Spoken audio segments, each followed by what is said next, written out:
नमस्कार दोस्तों, स्वागत है आपका स्टडी फॉर सिविल सर्विसेज में। एचसीएस यानी कि हरियाणा पीसीएस की तैयारी कर रहे हैं तो उसकी फ्री प्लेलिस्ट बिल्कुल बना दी गई है, वीडियो के डिस्क्रिप्शन में दे दी गई। सारे वीडियो फ्री थे, फ्री रहेंगे। क्रैश कोर्स ज्वाइन करना चाहते हैं तो 8564880530 या फिर 9696066089 पे कॉल या व्हाट्सएप करके जानकारी ले सकते हैं।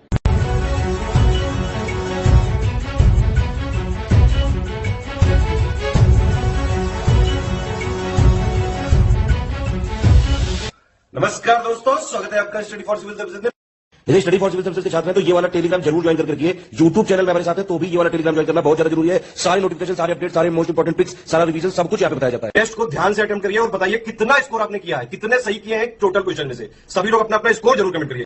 देखिए, ये हमारा एचसीएस डेली क्विज चैनल है, इसमें डेली क्विज होती है बिल्कुल फ्री में, इसको जरूर ज्वाइन कर लीजिएगा। ये हमारा इंस्टाग्राम का पेज है, इसको जरूर फॉलो कर लीजिएगा। स्टडी फॉर सिविल .सर्विसेज करके अगर आप इंस्टाग्राम में सर्च करेंगे तो आपको मिल जाएगा। वीडियो के डिस्क्रिप्शन में इसकी लिंक दी हुई। इसमें आप स्टोरी सेक्शन जरूर देखते रहा करिए, प्लस इसमें हाईलाइट्स आते रहते हैं और प्लस पोस्ट आती रहती है, इनको जरूर फॉलो करते रहिए। दोस्तों, हरियाणा पीसीएस के प्रीलिम्स एग्जामिनेशन के लिए ये full length mock test paper number 7 है और इसमें हम कुल मिलाकर 100 बाइलिंगुअल फॉर्मेट वाले एमसीक्यूज देखने वाले हैं। शुरू करते हैं। पहला प्रश्न देखिए, किस मुगल सम्राट को रोशन अख्तर के नाम से जाना जाता है और किस मुगल सम्राट को अजीजुद्दीन कहा जाता था? तो ये रोशन अख्तर और अजीजुद्दीन जो नाम दिए हैं ये असल में ओरिजिनल नाम है।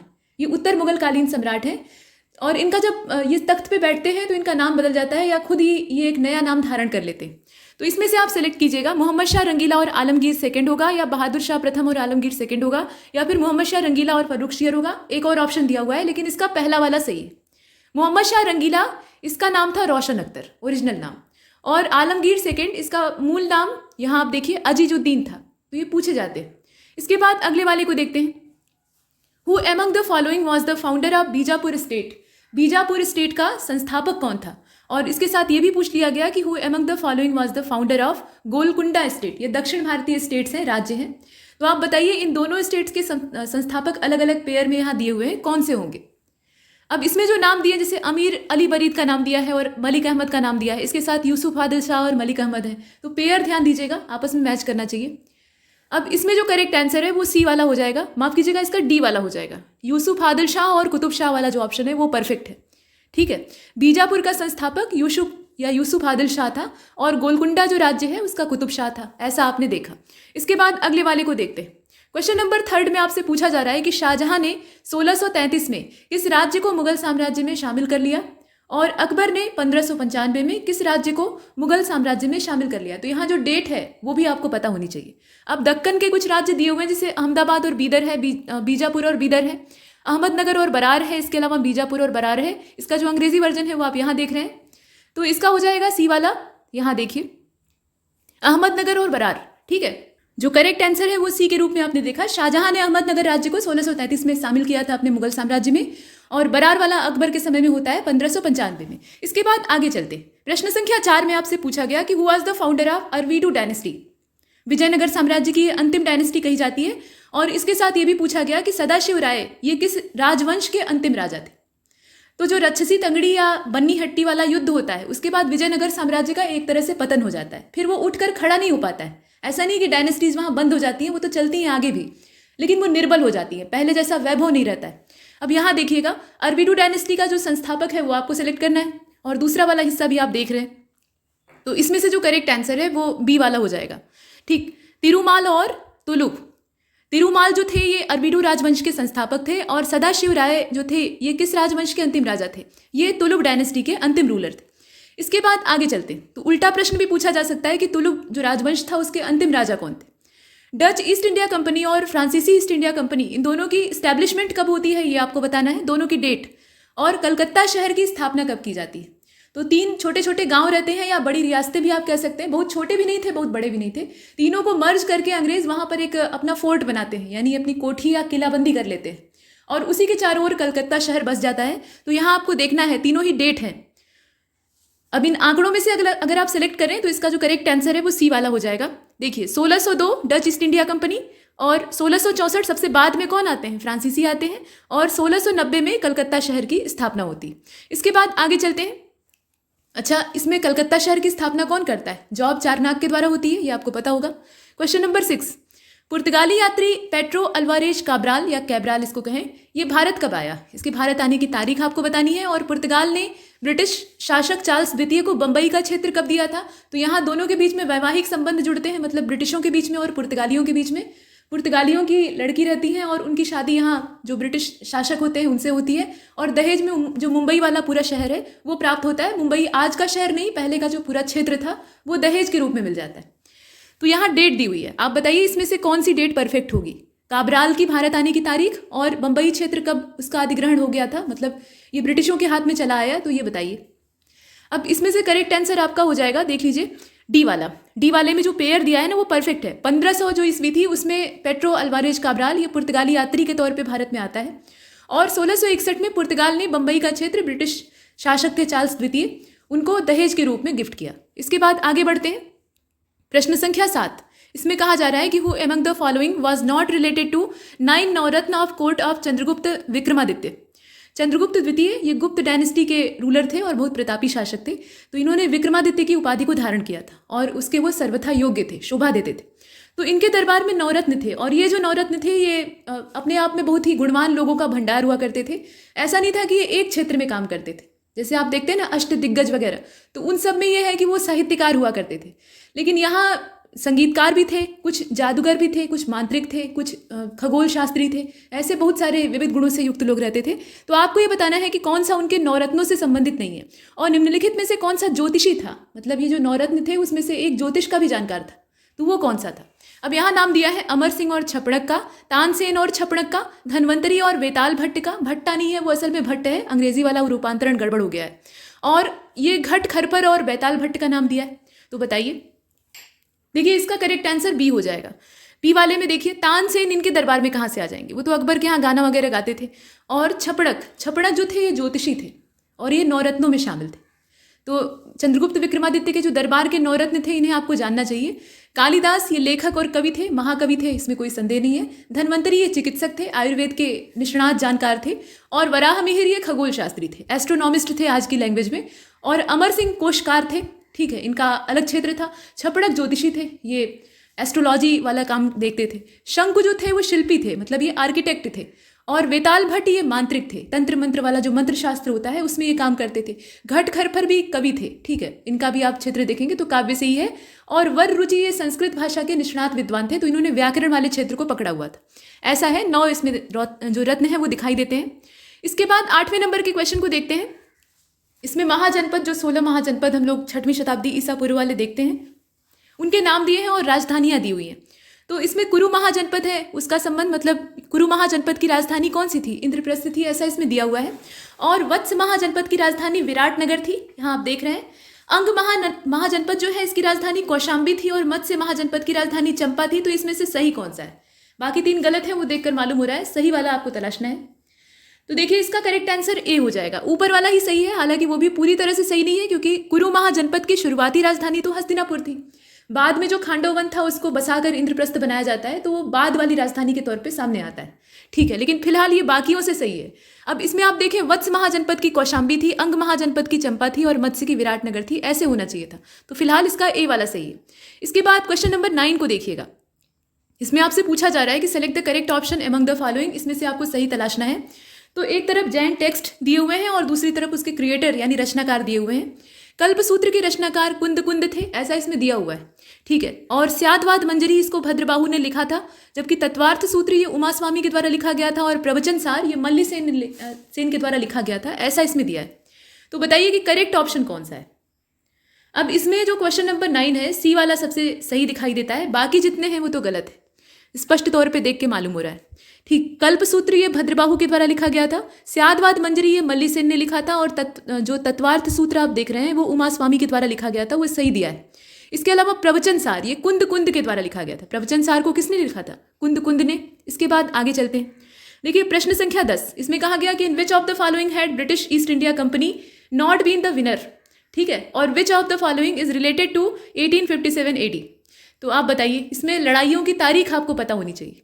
चिलियांवाला की लड़ाई ये पंजाबी क्षेत्र, और आगरा की लड़ाई, इसके अलावा गुजरात का जो बैटल था वो वाला, और मुल्तान की घेराबंदी हुई थी। इसके साथ मुल्तान की घेराबंदी और गुजरात की लड़ाई, ऐसे ही आगरा और चिलियांवाला दिया है। तो आप बताएं। मतलब कहाँ पर ईस्ट इंडिया कंपनी नहीं जीती थी वो दिया हुआ है, और उसके साथ 1857 से संबंधित स्थान का जो जिक्र किया है उसको आप देखिए। तो इसका हो जाएगा ए वाला, ठीक है। ए वाले को चुन लीजिए। चिलियांवाला की लड़ाई और आगरा की लड़ाई, ये दोनों। चिलियांवाला की जो लड़ाई हुई थी उसमें सिख जीते थे, ईस्ट इंडिया कंपनी नहीं जीती थी, और इसकी डेट थी 1849। और गुजरात की लड़ाई होती है 1849 में, सेम डेट है। ब्रिटिश ईस्ट इंडिया कंपनी यहाँ जीत जाती है। मुल्तान की घेराबंदी भी ठीक उसी समय होती है, मतलब उसी साल में होती है, और ब्रिटिश ईस्ट इंडिया कंपनी उसी में जीत जाती है। आगरा वाली लड़ाई ये 1857 की है, और यहाँ भी जो ब्रिटिशर्स हैं वो जीतते हैं। तो अधिकतर मामलों में जीतते हैं, लेकिन ये चिलियांवाला का बैटल उन्हें दांत खट्टे करवा देता है। इसके बाद आगे चलते हैं। Question number 11। सिख इतनी आसानी से हथियार डालने वाले नहीं थे। ये दो जो जातियां थी, राजपूत और सिख, ये किसी के सामने भी झुकते नहीं थे। ये लड़ते लड़ते मर जाने में यकीन करते थे, ठीक है। शहीद हो जाते थे लेकिन सिर नहीं झुकाते थे। निम्नलिखित में से सही विकल्प का चयन कीजिएगा। तो कोप्पल की घेराबंदी होती है 1792 में। नंदीदुर्ग को घेरा जाता है, मतलब वहाँ की सीज होती है 1792 में। सावेन दुर्ग की भी घेराबंदी जो है वो 1792 में ही होती है, और श्रीरंगपट्टनम की भी वहीं पर होती है। तो यहाँ सभी की डेट एक दी हुई है। अब इसमें से सही कौन सा है? तो क्वेश्चन नंबर 11 का हो जाएगा डी वाला। डी वाला ही इसमें एकमात्र सही है, बाकी जितने हैं वो सब गलत है। कोप्पल का जो युद्ध है या घेराबंदी आप कह सकते हैं वो 1791 में होती है। नंदीदुर्ग का भी उसी समय होता है 1791 में। सावेन दुर्ग का भी उसी समय होता है, लेकिन श्रीरंगपट्टनम वाला 1792 होगा। बाकी सभी जो है वो 91 होंगे, न कि 92। इसके बाद क्वेश्चन नंबर 12। निम्नलिखित में से सही विकल्प का आपको चयन करना है। तो संवाद कौमुदी समाचार पत्र ये देवेंद्रनाथ टैगोर के द्वारा संपादित है। सोम प्रकाश समाचार पत्र, इसके जो संस्थापक हैं यानी फाउंडर वो ईश्वरचंद्र विद्यासागर। रस्ट गुप्तार ये राजा राममोहन राय के द्वारा संपादित किया गया था, ऐसा इसमें दिया हुआ है। और इंडियन मिरर को संपादित करने वाले दादा भाई नौरोजी थे। तो आप बताएं कि इसमें से सही कौन सा है। 3 गलत है और 1 सही है, वो देखकर लग रहा है। फिलहाल ये जो 12वां है इसका राइट आंसर बी हो जाएगा। एकमात्र सोम प्रकाश वाला सही है, बाकी जितने हैं वो गलत हैं। जैसे संवाद कौमुदी आप जानते हैं कि राजा राममोहन राय के द्वारा इसका संपादन हुआ था, यहाँ पर देवेंद्रनाथ टैगोर दिया हुआ है। और इसके बाद रस्ट गुप्तार को आप देखें तो दादा भाई नौरोजी पारसी वाला, जो पारसी भाषा वाला था। इसके अलावा सोम प्रकाश समाचार पत्र ये ठीक है। ईश्वरचंद्र विद्यासागर बंगाल के बहुत बड़े ये समाज सुधारक और विद्वान थे। इसके बाद इंडियन मिरर समाचार पत्र जो है ये देवेंद्रनाथ टैगोर के द्वारा हुआ था, तो यहाँ दादा भाई नौरोजी है। फिलहाल इसका बी वाला सही है। इसके बाद अगले वाले को देखते हैं। क्वेश्चन नंबर 13 में आपसे पूछा जा रहा है कि select the incorrect option related to, पूछा नहीं जा रहा है बल्कि आपको कहा जा रहा है कि select the incorrect option related to session of Indian National Congress. तो यहाँ कांग्रेस के सेशन का जो समय है वो दिया हुआ है, वेन्यू दिया है, और वहाँ पर कौन प्रेसिडेंट इलेक्ट हुआ था ये आपको बताना है। 3 चीज़ें एक साथ पूछी गई हैं। अब इसमें 3 गलत है और 1 सही है, तो जब आपको पता होगा तभी आप पकड़ सकते हैं। फिलहाल 1929 में लाहौर अधिवेशन होता है, जवाहरलाल नेहरू वहाँ अध्यक्ष चुने जाते हैं। 1936 वाला अधिवेशन जो है वो लखनऊ अधिवेशन था, जवाहरलाल नेहरू यहाँ भी चुने जाते हैं। इसके बाद देखिए 1934 बॉम्बे अधिवेशन, वहाँ भी पंडित नेहरू का ही होता है। और 1937 ये फैजपुर का था, यहाँ भी जवाहरलाल नेहरू। तो आप बताइए कि इसमें से गलत कौन सा है। यहाँ पर आपको सही नहीं खोजना है, इनकरेक्ट ऑप्शन सेलेक्ट करना है। और क्वेश्चन नंबर 13 का राइट आंसर सी हो जाएगा। देखिए 1929 का पहले गलत वाले पे मार्क कर लेते हैं, सी वाला यानी बॉम्बे वाला, ठीक है। 1934 वाला, लाहौर वाला, लखनऊ वाला और फैजपुर वाला परफेक्ट है। लेकिन बॉम्बे अधिवेशन जो 1934 का है वो डॉक्टर राजेंद्र प्रसाद की अध्यक्षता में होता है। इसके बाद क्वेश्चन नंबर 14, गलत विकल्प यहाँ आपको चुनना है। तो यहाँ देख लीजिएगा, तत्वबोधिनी सभा देवेंद्रनाथ ठाकुर, मतलब यहाँ पे संयोजनकर्ता आप कह सकते हैं। धर्म सभा राधाकांत देव, साइंटिफिक सोसाइटी ये सैयद अहमद खां के द्वारा, और बॉम्बे सोशल रिफॉर्म एसोसिएशन ये श्यामजी कृष्ण वर्मा के द्वारा उनके सौजन्य से स्थापित होती है। तो आप बताएं कि इसमें से इनकरेक्ट ऑप्शन कौन सा है, ठीक। और क्वेश्चन नंबर 14 का डी वाला हो जाएगा। जो ये रिफॉर्म एसोसिएशन आप देख रहे हैं ना, बॉम्बे सोशल रिफॉर्म एसोसिएशन, इसके सौजन्यकर्ता कौन थे? ये महादेव गोविंद राणा डे के सौजन्य से चल रही थी। तो यहाँ पर नाम गलत दिया है, यहाँ श्यामजी कृष्ण वर्मा का नाम नहीं होगा, बाकी जितने हैं वो परफेक्ट है। नेक्स्ट क्वेश्चन नंबर 15, इसमें आपसे पूछा गया कि करेक्ट ऑप्शन कौन सा है, बताइए। तो देखिए, अभिनव भारत सोसाइटी मदन मोहन मालवीय, विश्व भारती विनायक दामोदर सावरकर, हिंदू महासभा रविंद्रनाथ ठाकुर और all India trade union Narayan Malhar Joshi. बताइए इसमें से सही कौन सा है। यहाँ 3 गलत है, 1 सही है। और देखिए क्वेश्चन नंबर 15 जो है ना, इसका डी वाला हो जाएगा। ऑल इंडिया ट्रेड यूनियन ये वाला सही है, नारायण मल्हार जोशी। बाकी जितने हैं वो गलत हैं। जैसे अभिनव भारत सोसाइटी को आप देख रहे हैं तो विनायक दामोदर सावरकर यहाँ पे रहेगा, मदन मोहन मालवीय दे दिया है। विश्व भारती रविंद्रनाथ ठाकुर से जुड़ा, ये सभी जानते हैं। और हिंदू महासभा का संबंध किससे था? तो हिंदू महासभा में मदन मोहन मालवीय और जितने भी ब्राह्मणवादी लोग थे वो जुड़े हुए थे। इसके बाद आगे चलते हैं। प्रश्न संख्या 16 को आप देख रहे हैं। Select the incorrect option among the following. तो पापीकोंडा राष्ट्रीय उद्यान ये आंध्र प्रदेश में लोकेट करता है। पंपदुम शोला राष्ट्रीय उद्यान ये कर्नाटक में लोकेट करता है। खिरगंगा राष्ट्रीय उद्यान यानी नेशनल पार्क ये हिमाचल प्रदेश में है। और जल्दापाड़ा ये पश्चिम बंगाल में है। सभी नेशनल पार्क हैं, उनका वेन्यू दिया हुआ है। अब इसमें से 3 सही है और 1 गलत है, तो गलत वाला कौन सा है बताइए। बी वाला गलत है, दिख रहा है इसमें, देखिए खिरगंगा राष्ट्रीय उद्यान ये कर्नाटक में रहेगा। यहाँ आप देख रहे हैं, माफ कीजिएगा, खिरगंगा जो है वो हिमाचल में रहेगा और इसमें पापीकोंडा जो है वो आंध्र में रहेगा। जल्दापाड़ा वाला भी सही है, लेकिन पंबदुम शोला ये कहाँ पर है, ये केरल में है, यहाँ कर्नाटक दिया हुआ है। तो बी वाले में राज्य का नाम गलत दिया है और इसीलिए ये इसका आंसर हो जाएगा बी वाला। इसके बाद क्वेश्चन नंबर 17, यहाँ आपसे पूछा गया कि निम्नलिखित में से गलत विकल्प कौन सा है। तो कर्नाटक राज्य में सत्यमंगलम टाइगर रिजर्व है, तेलंगाना राज्य में अमराबाद टाइगर रिजर्व है, महाराष्ट्र में बोर टाइगर रिजर्व है और मिजोरम में दंपा टाइगर रिजर्व है। तो आप बताएं प्रोजेक्ट टाइगर के अंतर्गत आने वाले ये टाइगर रिजर्व, यहाँ नाम दे रखा है और राज्य, गलत का चयन आपको करना है। तो इसका जो करेक्ट आंसर है वो ए वाला ही सही है। कर्नाटक और सत्यमंगलम जो मिला दिया है ना, वही गलत हो गया है। तमिलनाडु से संबंधित सत्यमंगलम का और तेलंगाना वाला अमराबाद है, ठीक है, जबकि महाराष्ट्र बोर टाइगर रिजर्व वो परफेक्ट है और मिजोरम वाला भी ठीक है, तो ऊपर वाला गलत था। इसके बाद question number 18, select the incorrect option among the following. इसमें आपसे पूछा गया कि नौरादेही वन्यजीव अभ्यारण्य ये मध्य प्रदेश में है, सही है या गलत वो आपको देखना है। ठीक, फणसार वन्यजीव अभ्यारण्य यानी वाइल्ड लाइफ सेंचुरी ये महाराष्ट्र में है। सिंगफन या सिंगफेन वाइल्ड लाइफ सेंचुरी ये मिजोरम में है। मलाई महादेश्वर ये जो वन्यजीव अभ्यारण्य है, काफ़ी अच्छा नाम है, ये सेंचुरी आपकी कर्नाटक में है। तो बताइए गलत कौन सा है। अब क्वेश्चन नंबर 18 का राइट आंसर सी हो जाएगा। सिंगफन ये मिजोरम दे रखा है, तो इसकी एग्जैक्ट लोकेशन कहाँ पे होगी, नागालैंड में होगी। पूर्वोत्तर के राज्यों में ही है लेकिन नागालैंड में है, ना कि मिजोरम में। तो ये वाला सी वाला जो है हमारा आंसर हो जाएगा। बाकी सभी सही है, तो उनकी लोकेशन आप याद कर सकते हैं।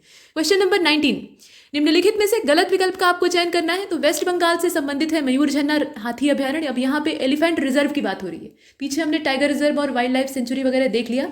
हाथी ये विश्व विरासत माफ कीजिएगा राष्ट्रीय विरासत पशु है। जैसे राष्ट्रीय पशु बाघ है, वैसे ही राष्ट्रीय विरासत पशु के तौर पे हम हाथी को सेलेक्ट किए हुए हैं, तो उसको भी संरक्षण आवश्यक है, वो तेजी से गायब हो रहा है। अब पश्चिम बंगाल में है मयूर झरना हाथी अभ्यारण्य, झारखंड में सिंहभूम वाला है और उड़ीसा में मयूरभंज हाथी अभ्यारण्य, जबकि असम में कामेंग है। तो आप बताएं गलत कौन सा है। क्वेश्चन नंबर 19 का राइट आंसर हो जाएगा डी वाला। यहाँ जो कामेंग आप देख रहे हैं वो असल में असम में नहीं है, वो अरुणाचल में है। इसकी लोकेशन कहाँ होगी, अरुणाचल में होगी। और बाकी सभी सही हैं, तो उनको भी याद रखिएगा। इसके बाद क्वेश्चन नंबर 20, यहाँ आपसे पूछा गया, ये ज्योग्राफी का क्वेश्चन है, ज्योग्राफी कम इन्वायरमेंट, वही बायोस्फीयर रिजर्व वगैरह चल रहा है। तो which of the following biosphere reserve had been notified first, मतलब सबसे पहले बायोस्फीयर रिजर्व के तौर पे अधिसूचित किया जाने वाला कौन सा है इसमें से। तो यहाँ आप देखें, gulf of Mannar biosphere reserve है, नीलगिरी है, नंदा देवी है और अचान कमार अमरकंटक है। सबसे पहला वाला नोटिफाइड इसमें से कौन सा है, वो ओवरऑल आपको नहीं देखना है, इसमें से जो सबसे पहला हो। तो क्वेश्चन नंबर 20 का राइट आंसर हो जाएगा बी वाला, नीलगिरी। ठीक, ओवरऑल भी है, तो नीलगिरी को आप देख लीजिए, डेट इनकी पता होनी चाहिए। नीलगिरी को नोटिफाई किया गया था 2000 में, मतलब सन 2000 में। Gulf of Mannar biosphere reserve जो है ये 2001 में होता है। नंदा देवी 2004 में होता है और अचान कमार अमरकंटक ये 2012 में होता है। तो सबसे बाद वाला यही है। इसके बाद आगे चलते हैं, मतलब इनमें से सबसे बाद वाला वही है। क्वेश्चन नंबर 21, स्टॉकहोम कन्वेंशन इसको कहाँ पर एडॉप्ट किया गया था, यानी अपनाया गया था, और क्योटो प्रोटोकॉल को कब लागू किया गया था, मतलब कब वो फोर्स में आता है। तो यहाँ दोनों चीज़ें दी हुई हैं, मतलब वेन्यू दिया है और सन दिया है। तो जिनेवा और 2005 है, वियना और 2005 है। इसी प्रकार से और 2 डेट दी हुई है। तो क्वेश्चन नंबर 21 का राइट आंसर ए वाला ही है। इसमें ए वाले को पहले मार्क कर लीजिए, जिनेवा और 2005। स्टॉकहोम कन्वेंशन इसे स्विट्जरलैंड में जिनेवा, मतलब स्विट्जरलैंड का जो जिनेवा है वहाँ पे अपनाया गया था। और वैसे ये जो जिनेवा वाली लोकेशन है ना, ये दोनों के बॉर्डर पे, मतलब 2 देशों के बॉर्डर के आसपास पड़ती है। फिलहाल वहाँ पे जिनेवा आप इसे ऐसे समझ सकते हैं। और 2004 में ये लागू हुआ था। क्योटो प्रोटोकॉल जो है ये 1997 का है, मतलब स्टॉकहोम से पुराना वाला है। 2005 में ये इम्प्लीमेंट में आता है। तो ए वाला परफेक्ट है। जंगल बचाओ आंदोलन कब और कहाँ से स्टार्ट हुआ, मतलब when and where was the Jungle Bachao Andolan started. तो यहाँ डेट और स्थान दिया हुआ है, बताइए इसमें से कौन सा होगा। ये तो एकदम फैक्चुअल क्वेश्चन। डी वाला हो जाएगा। जंगल बचाओ आंदोलन का जो समय था वो 1982 का था और बिहार का उस समय सिंहभूम जिला था। उस समय विभाजन नहीं हुआ था, झारखंड बिहार में ही था, ठीक है। तो बिहार का जो सिंहभूम जिला था वो इसका लोकेशन था, मतलब वहीं से स्टार्ट होता है। इसके बाद आगे चलते हैं। क्वेश्चन नंबर 23, शिपकीला दर्रा ये हिमाचल प्रदेश को तिब्बत से जोड़ने का काम करता है। जो माउंटेन पास है हिमालयन सेक्टर वाले या रीजन वाले या जो दक्कन वाले हैं, उनको भी आपको जानना चाहिए कि ये किन 2 स्थानों को जोड़ते हैं, कौन सी नदी किस पास से होकर गुजरती है। नाम राज्य के हिसाब से आपको पता होनी चाहिए। अब यहाँ जो दिया है शिपकीला दर्रा, ये हिमाचल को तिब्बत से कनेक्ट करता है। जेलेपला ये सिक्किम को तिब्बत की राजधानी ल्हासा से जोड़ता है। रोहतांग ये उत्तराखंड को तिब्बत से जोड़ता है। और जोजिला ये श्रीनगर को करगिल और लेह से जोड़ने का काम करता है। तो इसमें से कोई एक गलत है और बाकी 3 सही है। बताइए, सी वाला हो जाएगा। रोहतांग जो दिया हुआ है ये आप देख रहे हैं, रोहतांग वाला यही गलत है। रोहतांग दर्रे को अगर आप देखें तो ये इसमें लोकेशन ही नहीं मैच कर रही है। मतलब उत्तराखंड यहाँ दे दिया है, उत्तराखंड में कहाँ से आ जाएगा? उत्तराखंड में कौन सा दर्रा है? नीति दर्रा है, माना दर्रा है, इस प्रकार के दर्रे हैं। तो नीति दर्रा जो है वो उत्तराखंड को तिब्बत से जोड़ने का काम करता है।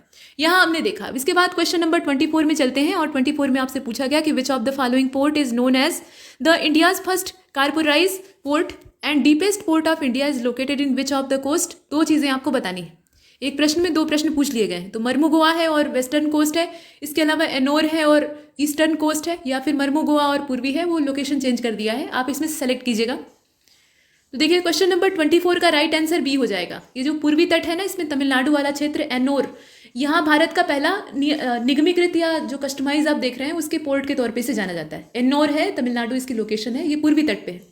और पूर्वी तट पे है आंध्र विशाखापत्तनम, ये भारत का सबसे गहरा बंदरगाह है, मतलब डीपेस्ट पोर्ट ऑफ इंडिया। बड़ा कौन है, गहरा कौन है या पुराना कौन है, ये सब आपको पता होना चाहिए। तो इसका बी वाला सही। ठीक है, इसके बाद आगे चलते हैं। क्वेश्चन नंबर 25, इसमें कहा जा रहा है कि the place where river Alaknanda meet river Pindar या पिंडर नोन एज, उस स्थान को किस नाम से जानते हैं? And the place where river Alaknanda meet river Mandakini known as, मतलब जो नदियां हैं उनकी धाराएं ग्लेशियर से निकलती हैं, उसके बाद आगे जाकर वो अन्य नदियों से मिल जाती हैं। तो जो पूरा गंगा नदी का सिस्टम है वो तो बाद में जनरेट हुआ है, उसमें बहुत सारी नदियों के पानी का योगदान है। तो ये नदियां आपस में सपोर्ट करती हैं और जहाँ जहाँ ये मिली है वहाँ संगम होता है। ठीक है, जैसे संगम आप इलाहाबाद में देखते हैं ना, वैसा ही। तो जब संगम होता है तो उस स्थान को प्रयाग कहा जाता है। अब इसमें देखिए कर्णप्रयाग और नंदप्रयाग दिया है। ठीक है, अलकनंदा जहाँ पिंडर से मिली है वो कर्णप्रयाग है, ऐसा इसमें दिया है। और अलकनंदा जहाँ मंदाकिनी से मिली है वहाँ नंदप्रयाग है, ऐसा दिया हुआ है। उसी क्रम में देवप्रयाग और नंदप्रयाग दिया है और 2 ऑप्शन और है। तो आप बताएं कि इसमें से परफेक्ट कौन सा है। और क्वेश्चन नंबर 25, इसका राइट आंसर सी हो जाएगा। सी के हिसाब से इसको देख लेते हैं। देखिए कर्णप्रयाग और रुद्रप्रयाग। कर्णप्रयाग में अलकनंदा जो है वो पिंडर से मिलती है और रुद्रप्रयाग में अलकनंदा मंदाकिनी से मिलती है। इसके बाद आगे चलते हैं। क्वेश्चन नंबर 26, निम्नलिखित में से कौन सी रिवर यमुना की सपोर्टर है? यहाँ ये पूछा जा रहा है कि सपोर्टर कौन सी नहीं है। ध्यान दीजिएगा, नहीं शब्द है। ठीक, और निम्नलिखित में से कौन सी नदी तापी यमुना की सहायक नदी नहीं है? अब यहाँ थोड़ी दिक्कत है, ये पूछा जा रहा है ना। जो प्रश्न का दूसरा पार्ट है उसको ध्यान से देखिए। विच of the following river is not tributary of Tapi Yamuna. तो यमुना को इसमें से माइनस कर दीजिए, यमुना का इधर ही पूछ लिया गया है। ये तापी के बारे में पूछा जा रहा है कि मतलब तापी की सहायक नदी इसमें से कौन सी नहीं है और यमुना की सहायक नदी कौन सी नहीं है। ये 2 चीज़ें आपको बतानी है।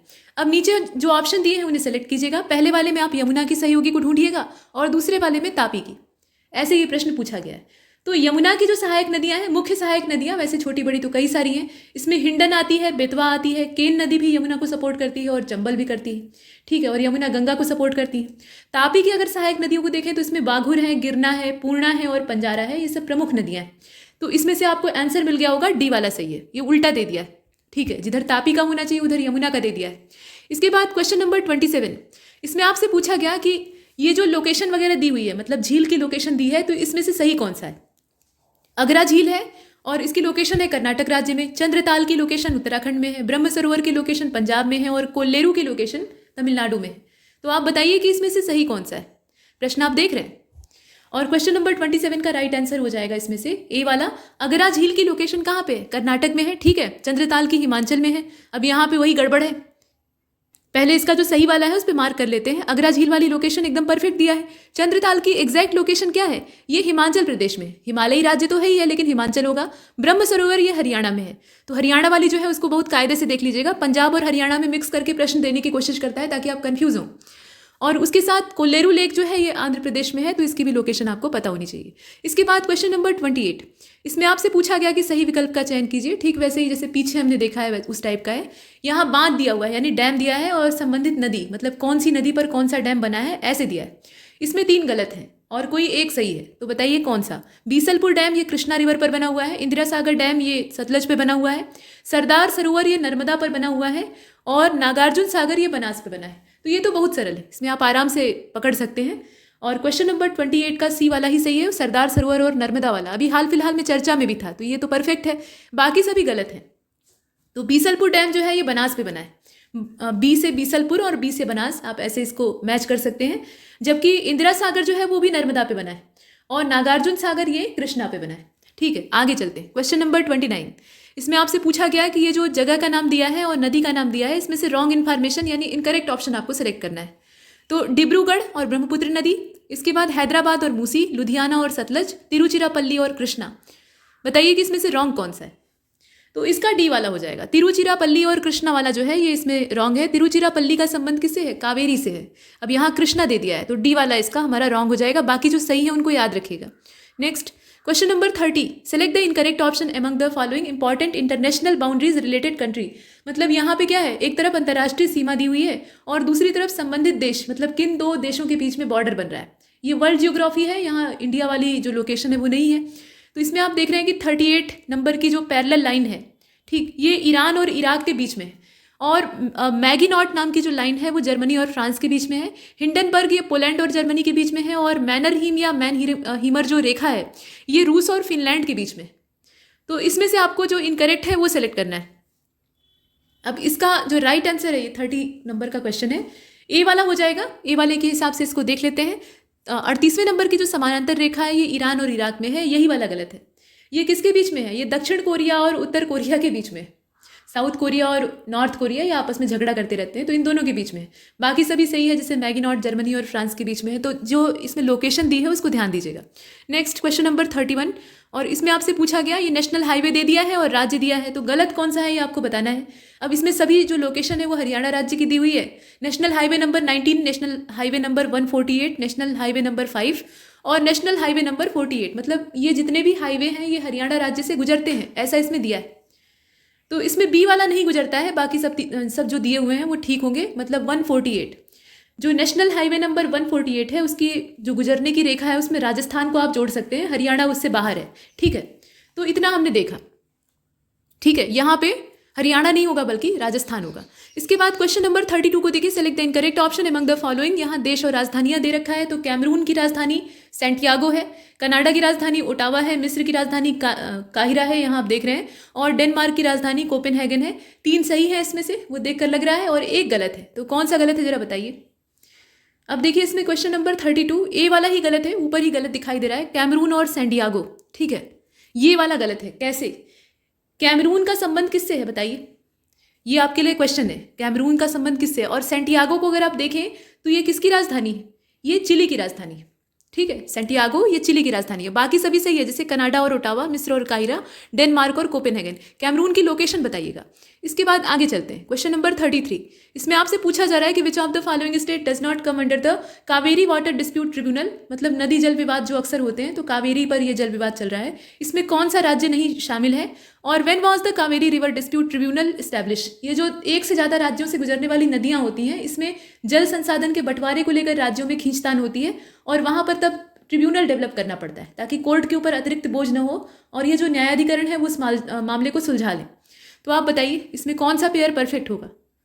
क्वेश्चन नंबर 33 का राइट आंसर सी हो जाएगा। कावेरी जल विवाद न्यायाधिकरण की जो डेट है वो 1990 की है, और इसमें जो शामिल राज्य हैं उसमें आप देखें कर्नाटक, केरल और तमिलनाडु तो सीधे सीधे हैं, इसके अतिरिक्त पुडुचेरी भी शामिल है। तो ये 4 राज्य हैं। अब इसमें से आपको सेलेक्ट करना था कि जो शामिल ना हो, तो आपने सी वाले को चुन लिया। आंध्र इससे बाहर है भाई, आंध्र का इससे कोई लेना देना नहीं है। इसके बाद अगले वाले को देखते हैं, question number 34। Select the incorrect option among the following related to the special provision with respect to state. तो अब ये पॉलिटी स्टार्ट हो चुकी है। आर्टिकल नंबर 371 बी में असम राज्य के बारे में स्पेशल प्रोविजन है। आर्टिकल नंबर 371 सी में मणिपुर के बारे में, 371 एफ में सिक्किम के बारे में, और 371 एच में मिजोरम के बारे में। तो स्पेशल प्रोविजन के बारे में ये सब दे रखा है। 3 सही हैं, 1 गलत है। गलत वाला बताइए। और क्वेश्चन नंबर 34 का डी वाला हो जाएगा। इसमें जो स्पेशल प्रोविजन दिया है ना, आर्टिकल नंबर 371 एच लास्ट वाला, वही गलत है। इसका संबंध मिजोरम से नहीं है। आर्टिकल नंबर 371 जी का संबंध मिजोरम से है, एच का नहीं। इसके बाद आगे चलते हैं, डी वाले को हमने चुना। क्वेश्चन नंबर 35, यहाँ कहा गया कि select the correct option related to equality before law, यानी कानून के सामने समानता। और abolition of untouchability and abolition of title, ये तीनों जो समानता के मामले हैं ये कौन से आर्टिकल से बिलोंग करते हैं? तो समानता का अधिकार ये मौलिक अधिकार है, लेकिन यहाँ आपको बताने हैं अनुच्छेद, तीनों के अलग अलग अनुच्छेद। तो आप जानते हैं कि अस्पृश्यता का उन्मूलन जो है ये आर्टिकल नंबर 17 में है, बाकी जो है वो आपको पता होनी चाहिए। फिलहाल क्वेश्चन नंबर 35 का ए वाला ही सही है, वो ऊपर ही दिखाई दे रहा है। आर्टिकल नंबर 14 में हम इक्वलिटी बिफोर लॉ को देखते हैं, एबोलिशन ऑफ अनटचेबिलिटी को हम देखते हैं आर्टिकल नंबर 17 में, और एबोलिशन ऑफ टाइटल को हम देखते हैं आर्टिकल नंबर 18 में। तो इसका परफेक्ट कौन सा होगा? ए वाला हो जाएगा। नेक्स्ट क्वेश्चन नंबर 36, निम्नलिखित में से गलत विकल्प का आपको चयन करना है। Select the incorrect option among the following. तो आर्टिकल नंबर 54 राष्ट्रपति का निर्वाचन यानी election of president, article number 56 राष्ट्रपति की पदावधि यानी term of office of president आप कह लीजिए, और आर्टिकल नंबर 58 इसमें राष्ट्रपति की शपथ और प्रतिज्ञान का पूरा मामला दिखाई देता है। इसका अंग्रेजी वर्जन आप यहाँ देख रहे हैं, ओथ और अफर्मेशन बाय प्रेसिडेंट, और आर्टिकल नंबर 61 इसमें प्रोसीजर ऑफ इम्पैचमेंट ऑफ प्रेसिडेंट। तो इस प्रकार से प्रेसिडेंट से रिलेटेड आर्टिकल दे रखे हैं। अब इसमें से 3 सही है, कोई एक गलत है, कौन सा गलत है बताइए? तो 36 का जो सी वाला है वही गलत है। यहाँ जो दिया है ना सी वाले में कि आर्टिकल 58 में ओथ वगैरह दी हुई है, उसी में समस्या है। राष्ट्रपति की शपथ या प्रतिज्ञान वाला जो मामला है वो आर्टिकल नंबर 60 है, न कि 58। ठीक, आगे चलते।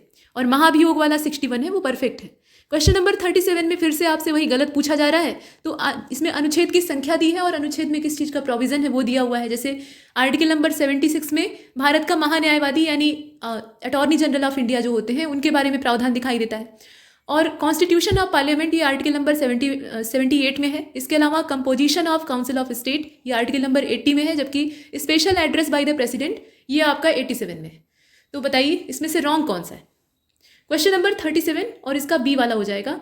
यहाँ जो संसद के गठन का आर्टिकल दिया है वो एक संख्या और बढ़ा दीजिए। आर्टिकल नंबर 79 में ये कॉन्स्टिट्यूशन ऑफ पार्लियामेंट का जो प्रावधान है वो दिखाई देता है, ना कि 78 में। बाकी सभी सही है। क्वेश्चन नंबर 38 को देखते हैं। यहाँ आपसे पूछा जा रहा है कि which of the following subject come under the concurrent list. मतलब 3 प्रकार की लिस्ट होती है, यूनियन, स्टेट और कॉन्करेंट। तो जो कॉन्करेंट लिस्ट होती है उसमें स्टेट की भी भागीदारी होती है और यूनियन यानी संघ जो है वो भी भागीदारी करता है। अब इसमें से कौन सा मुद्दा उसके अंतर्गत आता है? जैसे पासपोर्ट और वीज़ा दिया है, इसके अलावा मैरीटाइम शिपिंग और नेविगेशन वाला मामला है, पोस्ट ऑफिस सेविंग बैंक्स जो है वो, या फिर नॉन ऑफ दिस। जो डी वाला है उसको अगर आप चुन लेते हैं तो इसका मतलब है कि कोई भी जो है वो समवर्ती सूची में नहीं आता है। अब इसमें क्वेश्चन नंबर 38 का डी वाला ही चुनना पड़ेगा, क्योंकि ये जितने भी मामले आप देख रहे हैं ये सभी यूनियन लिस्ट के हैं, न कि कॉन्करेंट लिस्ट के। ये स्टेट में भी नहीं आते, ये सिर्फ केंद्र के अधिकार में होते हैं, जिसमें कि आप पासपोर्ट और वीज़ा, और ऐसे भी आप गेस करके देख सकते हैं देश से बाहर किसको जाना है या देश में आकर किसको रहना है, वीज़ा इसी की परमिशन होती है ना। ये सब मामला कौन तय करेगा? ये कोई एक राज्य तो कर नहीं सकता, ये तो केंद्र का मामला है। और समुद्री पोत परिवहन और नौ परिवहन इसमें राज्यों का योगदान हो सकता है, लेकिन असली जो इसमें कंट्रोल का काम है वो तो केंद्र का होता है। वैसे ही डाकघर ये कोई एक राज्य तक सीमित तो है नहीं। तो इसमें से जितने भी हैं वो सभी संघ सूची के विषय। इसके बाद क्वेश्चन नंबर 39 को देखते हैं। निम्नलिखित में से कौन सा सही है? अब यहाँ जो 42 नंबर का अमेंडमेंट एक्ट हुआ था, मतलब ये 1976 की बात है, उससे रिलेटेड 3 स्टेटमेंट दिए हैं। अब सही कौन सा है ये आपको सिलेक्ट करना है। तो इसका जो अंग्रेजी वर्जन है उसमें शायद आपको पूरा दिख जाए। ये देखिए, ये है ना, थोड़ा सा बड़ा कर सकते हैं। अब देखते हैं। Made the president bound by the, यहाँ देख लीजिए, made the president bound by the advice of the cabinet, made the constitutional amendments beyond judicial scrutiny, यहाँ आप देखें, और facilitated the proclamation of national emergency in a part of territory of India. तो ये 3 provision दे रखे हैं और ये किससे संबंधित है? तो related to 42nd amendment act 1976। बताइए करेक्ट ऑप्शन कौन सा है? एक से ज़्यादा सही हो सकता है या कुछ भी सही नहीं हो सकता है। फिलहाल इसका जो करेक्ट आंसर है वो सी हो जाएगा, यानी पहला, दूसरा, तीसरा तीनों सही है। तीनों सही है, इसमें कोई समस्या नहीं है। 42वें नंबर का जो संशोधन है ना उसको देख कर जाइएगा, चाहे आप यूपीएससी का ही एग्जाम क्यों न देने जा रहे हो, ये 42वां संशोधन काफ़ी इंपॉर्टेंट है। तो राष्ट्रपति को कैबिनेट की सलाह के लिए बाध्यता, ये इसमें प्रोविजन किया गया था। संविधान संशोधन को न्यायिक जांच से बाहर कर दिया गया था, ये एक सुधार उसमें हुआ था। सुधार या आप जो भी कहें, बदलाव कहा जा सकता है। और भारत के किसी एक भाग में राष्ट्रीय आपातकाल या आपदा की घोषणा, ये वाला जो प्रोविजन है ये भी इसमें दिखाई देता है। इसके बाद अब 40 की ओर चलते हैं। यहाँ पे आपको गलत चुनना है। 2 स्टेटमेंट फिर से मौजूद है, एक से ज़्यादा इसमें गलत हो सकता है। बोथ फर्स्ट एंड सेकंड का मतलब क्या होगा कि दोनों गलत हो जाएंगे। तो 31st amendment act 1972 increase the number of, मतलब इस अमेंडमेंट में क्या होता है, increase the number of Lok Sabha seat from 525 to 545, मतलब लोकसभा सीटों की संख्या को बढ़ा दिया गया। कितना बढ़ाया गया वो आप देख रहे हैं। इसके बाद दिया है कि 62nd अमेंडमेंट एक्ट जो है वो 1989 में होता है, और इसमें होता ये है कि reduce the voting age from 21 to 18, मतलब पहले 21 साल मताधिकार की सीमा थी, मतलब 21 साल के आप हो जाएंगे तभी वोट डाल सकते हैं। लेकिन ये वाला जो संशोधन होता है उसके द्वारा 18 साल की जो उम्र है वो तय की जाती है, जो वर्तमान में चल रही है। ठीक है, ये लोकसभा और स्टेट लेजिस्लेटिव असेंबली के जो इलेक्शन होते हैं उसमें लागू होता है। तो आप बताएं कि इसमें से रॉन्ग कौन सा है। और क्वेश्चन नंबर 40 का जो बी वाला दिया है वही गलत है। ये जो मताधिकार वाला दे रखा है ना 62nd अमेंडमेंट, यही गलत है। ये असल में 62nd नहीं बल्कि 61st है, यानी 61वां संशोधन अधिनियम था जो कि 1889 में होता है। डेट परफेक्ट थी, बस यहाँ नंबर गलत दिया है, सेकंड की जगह पे फर्स्ट होगा, जिसमें कि लोकसभा और राज्य विधानसभा चुनावों के लिए मतदान की जो आयु है उसको 21 से घटाकर 18 कर दिया गया। इसके बाद आगे चलते हैं। Question number 41, which of the following act had distinguish between the commercial and political function of company. यहाँ बात जो ईस्ट इंडिया कंपनी थी उसी की हो रही है। तो राजनीतिक और वाणिज्यिक कार्यों को अलग अलग करने का काम ये कौन सा एक्ट करता है? तो प्लासी और बक्सर का जब युद्ध अंग्रेज जीत जाते हैं तो उसके बाद ये पूरा क्षेत्र इनके कब्जे में आ जाता है, ज़्यादा कोई विरोध करने वाला बचता नहीं है, तो इनके अंदर शासन करने की इच्छा जगती है, व्यापार वाली इच्छा अब धीरे धीरे समाप्त होने लगती है, तो इनका रेगुलेशन करना आवश्यक था। अब इसमें से आप देखकर बताइए। और क्वेश्चन नंबर 41 का राइट आंसर डी हो जाएगा। ये जो प्रावधान था ये पिट्स इंडिया एक्ट के द्वारा किया जाता है। हालांकि इसका जो प्रोविजन है वो रेगुलेटिंग एक्ट से ही शुरू हो जाता है। तरह तरह के प्रतिबंध लगाए जाते हैं कंपनी पे ताकि वो व्यापार वाले मामलों में धोखाधड़ी ना कर सके और प्रशासन कायदे से चल सके, क्योंकि उससे पहले बहुत ज़्यादा भ्रष्टाचार बीच में हो गया था। ठीक है, लेकिन 10 साल बाद जो पिट्स इंडिया एक्ट आता है उसमें कंपनी के राजनीतिक और वाणिज्यिक कार्यों को एकदम से सीधे सीधे अलग अलग कर दिया जाता है। तो इसमें से कोई नहीं वाला ऑप्शन चुनते हैं। इसके बाद आगे चलते हैं। क्वेश्चन नंबर 42 को देखिएगा। Which of the following feature of Indian constitution had not been taken from Irish constitution, मतलब यहाँ पे आयरलैंड का जो संविधान है उससे कौन सा फीचर हमने बोरो नहीं किया है? तो directive principle of state policy, advisory jurisdiction of Supreme Court, इसके अलावा nomination of member to Rajya Sabha और method of election of president. कौन सा हमने जो आयरलैंड का संविधान था वहाँ से बोरो नहीं किया है? तो 42 का बी वाला हो जाएगा। इसमें जो एडवाइजरी जुरिडिक्शन वाला मामला था वो हमने आयरलैंड से नहीं लिया है।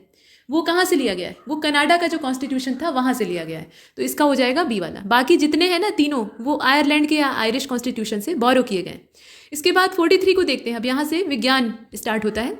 Select the incorrect option among the following. Auxanometer का इस्तेमाल होता है पौधों की ग्रोथ को मीजर करने के लिए। लक्स मीटर को यूज़ किया जाता है इंटेंसिटी ऑफ लाइट को मीजर करने के लिए। हाइड्रोमीटर का काम है in measuring the humidity of air, मतलब हवा के अंदर जो आर्द्रता है।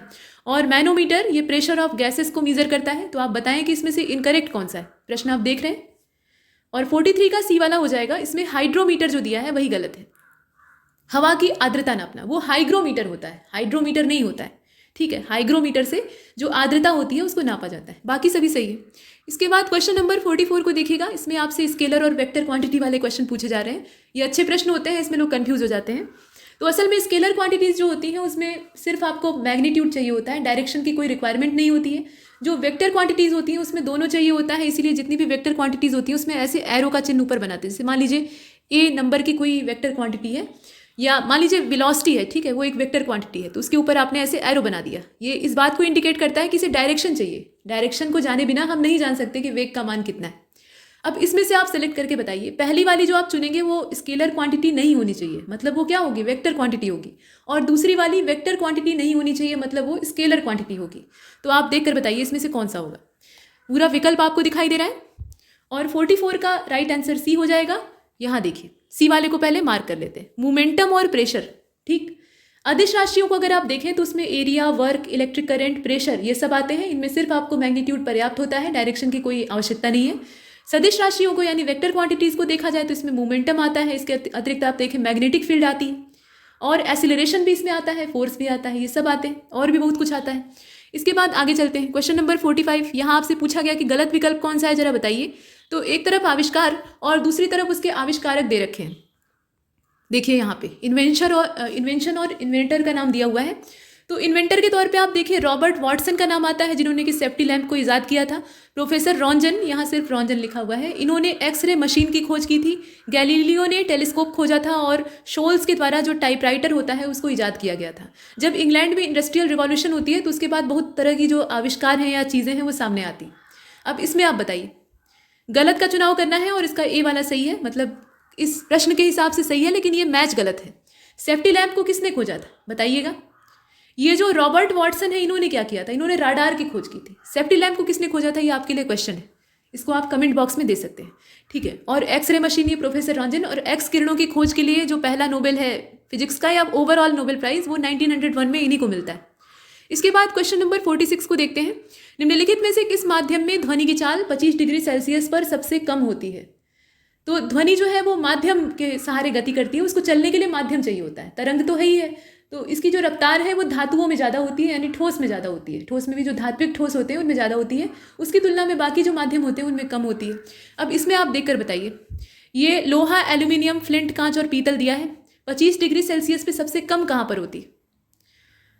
और इसका जो करेक्ट आंसर है 46 का, वो इसमें से हो जाएगा सी वाला। 25 डिग्री सेल्सियस पे अगर हम ध्वनि की रफ्तार देखें तो सी वाले में यानी फ्लिंट कांच में वो सबसे कम होगी।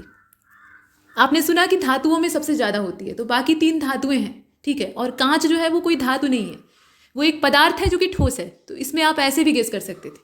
वैसे अगर देखा जाए तो जो लोहा होता है उसमें करीब 5950 मीटर पर सेकेंड होती है। एल्यूमिनियम में और ज़्यादा होती है, मतलब ये 6420 पहुँच जाती है। पीतल में थोड़ी कम होती है लेकिन तब भी ज़्यादा है, 4700। इसके बाद आगे बढ़े, प्रश्न संख्या 47, और इसमें आपसे पूछा जा रहा है कि select the incorrect option among the following. तो टोटल इंटरनल रिफ्लेक्शन, इसमें ये जो घटना है ये जिम्मेदार होती है हीरे की शाइनिंग के लिए, मतलब हीरा चमकता है, उसके पीछे कारण क्या है, पूर्ण आंतरिक परावर्तन। और मरीचिका यानी जो मिरज होता है वो भी इसी की वजह से दिखाई देता है, टोटल इंटरनल रिफ्लेक्शन। इसमें टोटल इंटरनल रिफ्लेक्शन का मतलब समझ रहे हैं, इसका मतलब ये है कि वस्तु पर जितना प्रकाश पड़ा उतनी मात्रा में यानी लगभग पूरा प्रकाश उसने वापस लौटा दिया, रिफ्लेक्ट कर दिया। इसी को कहा जाता है टोटल इंटरनल रिफ्लेक्शन। और ऐसे में उस वस्तु की चमक बहुत ज़्यादा हो जाती है, क्योंकि कोई भी वस्तु कितनी ज़्यादा चमकदार दिखाई देगी ये इसी बात पर डिपेंड करता है कि वो कितनी मात्रा में लाइट को रिफ्लेक्ट कर रही है, ठीक है। तो जितना ज़्यादा रिफ्लेक्शन होगा उतनी ज़्यादा चमक होगी। और इसमें दिया हुआ है पूर्ण आंतरिक परावर्तन से ही इंद्रधनुष हमें दिखाई देता है, और तारों के टिमटिमाने के पीछे भी यही रीज़न होता है। तो इसमें से आप बताइए कि गलत कौन सा है। अब देखिए प्रश्न संख्या 47 जो है इसका टी वाला हो जाएगा, ठीक है। मतलब हीरे का चमकना, मरीचिका और इंद्रधनुष का दिखना, हालांकि उसमें और भी फैक्टर होते हैं, इंद्रधनुष के दिखने में और भी चीज़ें, मतलब साइंस के और भी जो टर्म है वो इस्तेमाल होते हैं, लेकिन ये भी जिम्मेदार होता है। ये तीनों जो है ये टोटल इंटरनल रिफ्लेक्शन का नतीजा है। लेकिन टोटल इंटरनल रिफ्लेक्शन से तारे नहीं टिमटिमाते हैं, बल्कि वो अपवर्तन की घटना होती है, ठीक। अपवर्तन का जो प्रोसेस होता है यानी रिफ्रैक्शन जिसको कहा जाता है, उससे ऐसा होता है। इसके बाद क्वेश्चन नंबर 48 को देखते हैं। Select the incorrect option among the following. Thiamine ये विटामिन B1 को कहा जाता है, राइबोफ्लेविन ये विटामिन B6 को कहा जाता है, नियासिन ये विटामिन B3 को कहा जाता है, और बायोटीन ये विटामिन B7 को कहा जाता है। तो विटामिन B की फैमिली बहुत बड़ी है, इसके जितने भी सदस्य हैं उनके रासायनिक नाम कम से कम आपको पता होने चाहिए। अब इसमें इनकरेक्ट आपको सेलेक्ट करना था, तो क्वेश्चन नंबर 48 का B हो जाएगा। B वाला इसमें इनकरेक्ट है, ठीक। यहाँ जो विटामिन B2 और B6 और राइबोफ्लेविन को मिला दिया है यही गलत है। राइबोफ्लेविन किसको कहा जाता है, ये विटामिन B2 को कहा जाता है, बाकी जो है वो सही है, जैसे थायमिन वाला सही दिया है। यहाँ पर ये जो पेयर है ना ये गलत है। इसके बाद आगे चलते हैं, question number 49, deficiency of which vitamin causes osteomalacia. Rickets और ऑस्टियोमैलेशिया का नाम आपने सुना होगा। रिकेट्स बच्चों में होता है, ये सूखा रोग या हड्डियों का रोग कहा जाता है, और किस विटामिन की कमी से होता है वो हम लोग अभी नीचे देखने वाले हैं। ऑस्टियोमैलेशिया ये बड़ों में होता है, वयस्क लोगों में होता है, सेम इसमें कॉज होते हैं। अब इसमें देखिए पेलाग्रा के बारे में भी पूछा गया है कि पेलाग्रा डिजीज इज कॉज, यहाँ देखिएगा, cause by the deficiency of which vitamin. मतलब दोनों जो रोग हैं वो किस किस विटामिन की कमी से हो जाते हैं, बस ये बताना है। तो विटामिन E है, विटामिन B2 है। देखिए जो चिकित्सकीय भाषा है उसमें विटामिन नहीं बोलते हैं, डॉक्टर के यहाँ आप जाएंगे तो विटामिन कहेगा, नए वाले डॉक्टर, पुराने वाले तो वो एक ढर्रे में बोलते हैं। फिलहाल इसमें से बताइए। तो क्वेश्चन नंबर 49 का राइट आंसर डी हो जाएगा। विटामिन डी की कमी के कारण ऑस्टियोमैलेशिया होता है वयस्कों में, और रिकेट्स हो जाता है छोटे बच्चों में। और विटामिन B3 जो है या विटामिन B3 है उसकी कमी से पेलाग्रा, जिसे चर्मदाह कहा जाता है, वो वाला रोग हो जाता है। तो इसका करेक्ट आंसर इसमें से डी वाला है। इसके बाद आगे चलते हैं, क्वेश्चन नंबर 50 को देखिएगा। इसमें एक तरफ मिनरल्स दिए हुए हैं और दूसरी तरफ उनके इफेक्ट से होने वाली बीमारी या कमी से क्या प्रभाव पड़ सकता है वो दिया हुआ है।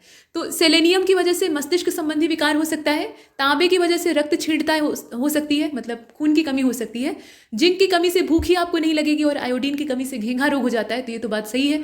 अब इसमें आपको इनकरेक्ट ऑप्शन सेलेक्ट करना है, 3 सही है और कोई एक गलत है। कौन सा गलत है बताइए। अब देखिए क्वेश्चन नंबर 50 का राइट आंसर ए हो जाएगा। इसमें ऊपर वाला ही गलत है, ये जो सेलेनियम और ब्रेन रिलेटेड डिसऑर्डर दिया है यही गलत है। ब्रेन रिलेटेड जो डिसऑर्डर होता है वो कोबाल्ट की कमी से हो जाता है। अब ऐसा नहीं है कि ब्रेन को सिर्फ कोबाल्ट ही चाहिए होता है, बहुत कुछ चाहिए होता है, लेकिन ये वाला जो है ये डिसऑर्डर इसी वजह से होता है। अब इसमें सेलेनियम का नाम जोड़कर गलत कर दिया है, नीचे वाले तीनों सही।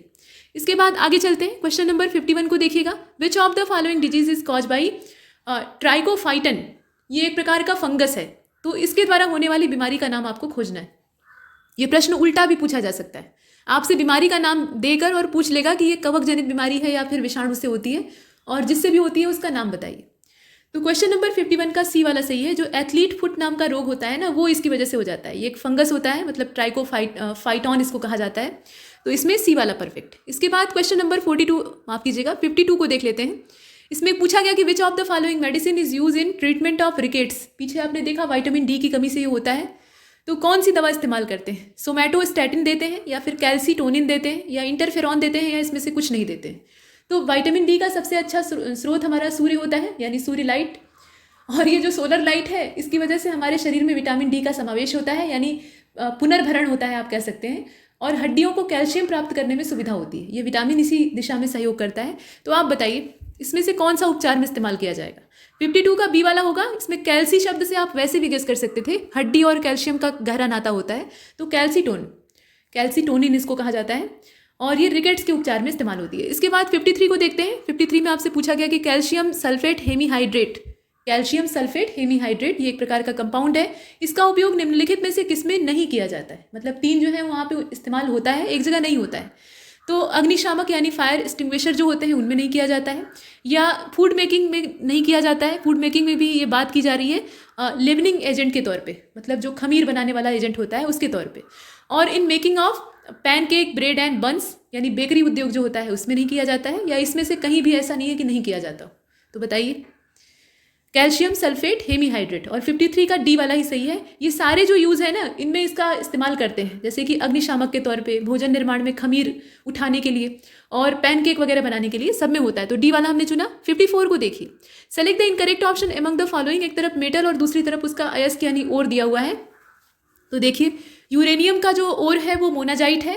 प्रायः धातुएं अयस्कों के रूप में ही प्राप्त होती हैं, और ये जो धात्विक अयस्क होते हैं इनको मेटलर्जी नाम की जो प्रणाली होती है उसके माध्यम से शोधित किया जाता है। बड़ी बड़ी भट्टियाँ होती हैं, और ये जो फर्नेंस होती है, जैसे ब्लास्ट फर्नेंस को आप देखते हैं, और भी बहुत तरह की होती हैं, तो उसके द्वारा धातुओं को अलग करते हैं।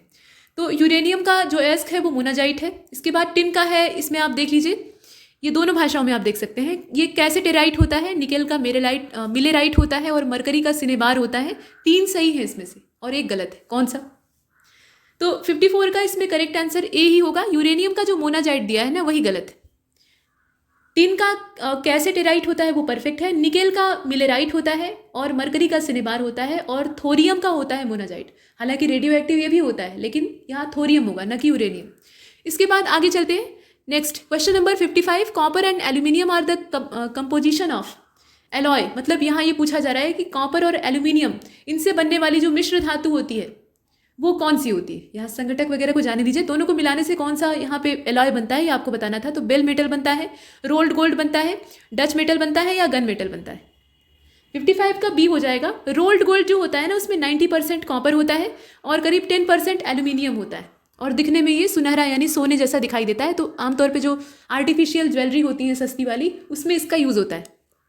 Next question number 56। यहाँ आगे ही ब्लैंक स्पेस है, उसमें आपको संस्था का नाम भरना है, और पूछा गया कि इसने हाल ही में भारत में अपने मोबाइल एप्लीकेशन पर एक वैक्सीन फाइंडर टूल पेश करने के लिए भारत सरकार के साथ हाथ मिलाया है।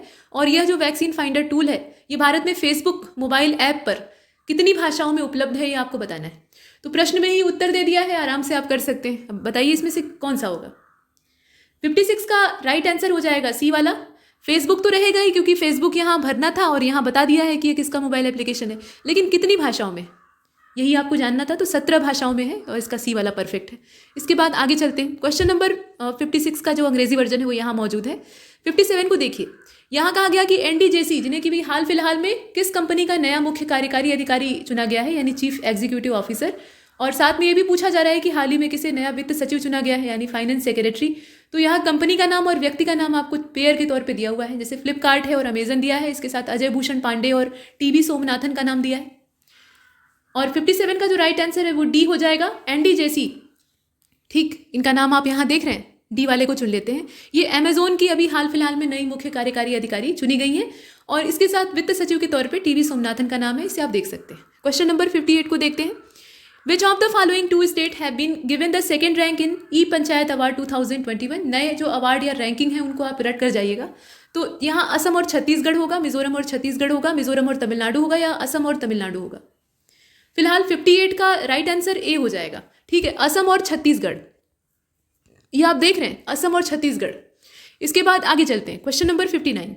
प्रसिद्ध लेखिका वॉलेरिया लुइसेली, इन्हें अभी हाल फिलहाल में अंतर्राष्ट्रीय डबलिन साहित्य पुरस्कार 2021 से नवाजा गया है। और वह निम्नलिखित में से किस देश की नागरिक हैं, मतलब उनकी नागरिकता क्या है ये आपको बताना है। और अभिनेत्री का नाम है तिलोत्मा सोम। ठीक है, तिलोत्मा सोम है असल में। और हाल में 23वें यूके एशियन जो फिल्म फेस्टिवल हुआ था, ठीक है, यूनाइटेड किंगडम वाला, 2021 का ये लेटेस्ट एडिशन है, 23वां। इसमें सर्वश्रेष्ठ अभिनेत्री के रूप में इन्हें सम्मानित किया गया है। और ये किस देश की रहने वाली है वो भी बताइए। तो ये 3 प्रश्न है जिन्हें कि आपस में मिला दिया गया है। अब बताइए, इसमें पेयर दिया हुआ है। तो Mexico Bangladesh, Brazil Bangladesh, Mexico और भारत, ब्राजील और भारत। 59 का राइट आंसर हो जाएगा सी वाला। मतलब अंतर्राष्ट्रीय डबलिन साहित्य पुरस्कार जो है ये 2021 का एडिशन मैक्सिको की ये है वॉलेरिया लुइसेली, जिन्हें कि नवाजा गया है। और 23वां है यूके एशियन फिल्म फेस्टिवल। तो यहाँ से संस्करण भी पूछा जा सकता है जिसमें कि तिलोत्मा सोम को सर्वश्रेष्ठ अभिनेत्री का पुरस्कार मिला है। तो इसमें करेक्ट आंसर क्या होगा, सी वाला। इसके बाद आगे चलते हैं, क्वेश्चन नंबर 60 को देखिएगा। इसका अंग्रेजी वर्जन आप यहाँ देख सकते हैं। 60वें में आपसे पूछा गया कि गलत ऑप्शन कौन सा है, जरा बताइए। 2 स्टेटमेंट दिए हुए हैं, दोनों गलत हो सकते हैं, दोनों सही भी हो सकते हैं। तो Anup Chandra Pande has recently become the new election commissioner of India, ऐसा दिया है। और Paresh B Lal has recently become the new chairperson of national human right commission, राष्ट्रीय मानवाधिकार आयोग। तो आप बताइए गलत कौन सा है। बी वाला गलत है, दूसरा वाला। अनूप चंद्र पांडे ये भारत के नए चुनाव आयुक्त बने हैं और अरुण कुमार मिश्रा ये ह्यूमन राइट कमीशन के नए अध्यक्ष बने हैं। यहाँ परेश बी लाल का नाम दिया है। तो दूसरा वाला इसमें गलत है, पहला वाला सही। इसके बाद क्वेश्चन नंबर 61 को देखते हैं। नेशनल फिल्म अवार्ड 2021 में वाटर ब्यूरियल फिल्म, इसको सर्वश्रेष्ठ फिल्म का पुरस्कार मिला है। यह फिल्म भारत में किस पूर्वोत्तर राज्य से संबंधित है ये आपको बताना है। पूर्वोत्तर के राज्यों के ही नाम भी दिए। और 61 का राइट आंसर हो जाएगा सी वाला।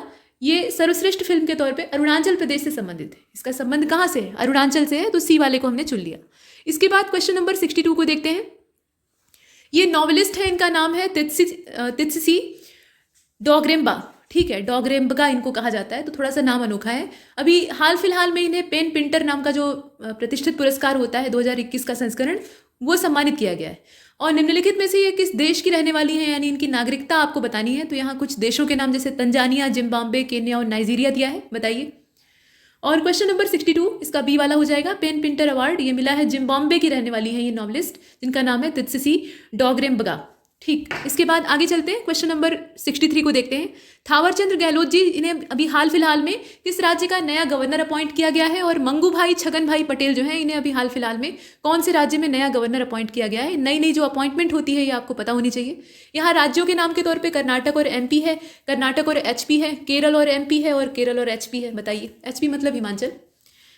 और इसका जो राइट आंसर है ये इसमें से हो जाएगा ए वाला। थावरचंद गहलोत जी ये कर्नाटक के बने हैं और मंगू भाई छगन भाई जो हैं ये मध्य प्रदेश के बने। इसके बाद आगे चलते हैं, question number 64। Who among the following has recently authored the book, यहाँ आप देख रहे हैं, Nathuram Godse the true story of Gandhi assassin. ठीक है, गांधीज एसेसिन। यहाँ पे जो इसका हिंदी वर्जन है ना, इसमें जो शब्द हैं वो अलग अलग कर दिया है, तो अर्थ बिगड़ गया है। इसका अंग्रेजी वाला देखिएगा, नाथूराम गोडसे, ये किताब उसी पर आधारित है, the true story of Gandhi's assassin. तो आजकल कुछ लोग नाथूराम गोडसे के पक्ष में भी आ गए। अब ये बहुत ही अजीब बात है, खैर उन चीज़ों में नहीं पढ़ते, यहाँ छोड़ दीजिए। इसमें 4 विकल्प देख लीजिए और बताइए कि इसमें से कौन सा होगा। ये किसके द्वारा लिखी गई किताब है, बस इतना देखना है आपको। तो क्वेश्चन नंबर 64 का जो राइट आंसर है वो सी वाला हो जाएगा। सी वाले का मतलब क्या है, यहाँ धवल कुलकर्णी का नाम आता है, धवल कुलकर्णी का नाम आता है। इसके बाद क्वेश्चन नंबर 65 को देखिए। इंडियाज़, यहाँ आपको देखना है कि जो इनकरेक्ट ऑप्शन कौन सा है वो बताना है। इनकरेक्ट ऑप्शन इसमें से सेलेक्ट करना है। 2 स्टेटमेंट दिए हुए हैं। तो India's first indigenous drone defence dome, और इसका नाम क्या है, इंद्रजाल। अच्छा नाम रखा गया है। ये बेंगलुरु में लोकेट कर रहा है और इसे अभी ग्रेने रोबोटिक्स के द्वारा डेवलप किया गया है, ऐसा दिया है। मतलब बनाने वाली कंपनी का नाम भी दे दिया है, लोकेशन भी दे दिया है।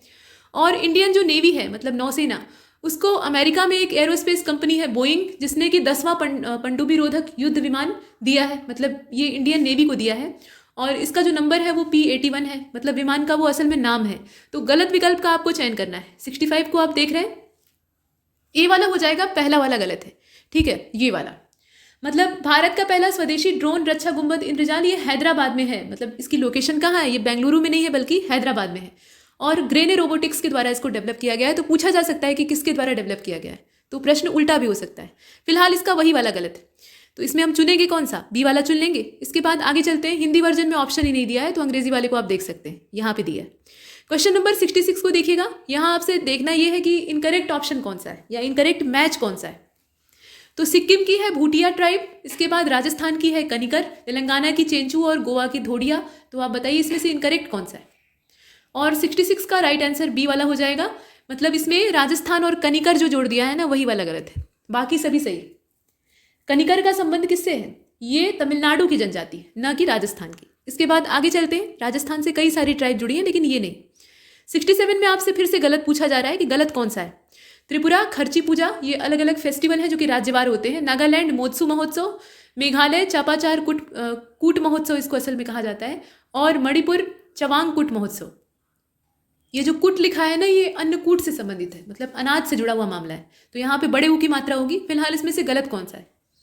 तो सी वाला हो जाएगा इसमें गलत। जो मेघालय और चपचार कूट महोत्सव जुड़ा हुआ है वो गलत है।